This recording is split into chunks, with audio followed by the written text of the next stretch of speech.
Olá pessoal, hoje é terça-feira e como sempre, o dia que eu não estou fazendo vídeo de elétrica, eu estou aqui num terreno mexendo com planta.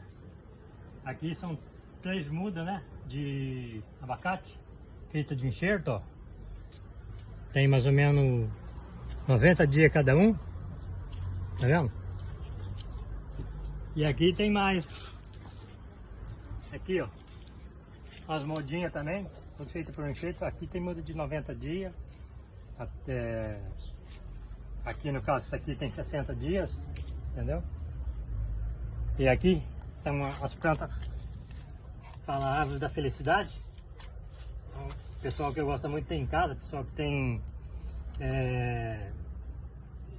que gosta, né, de ter essas coisas em casa, entendeu?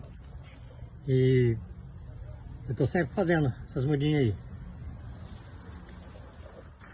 E aqui, ó, hoje foi o dia de mexer com planta mesmo. Meus meninos estão aqui, então pediu para fazer umas mudas para ela. No caso aqui, vou pôr umas mudas nos vasos, né? Que os vasinhos estão sendo preparados.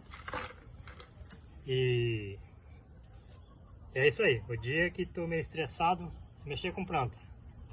Que é para o estresse ir embora. Então aguarde, no fim de semana vai sair vídeo de elétrica. Segue a gente aí no canal. Quem gostou do vídeo, compartilha.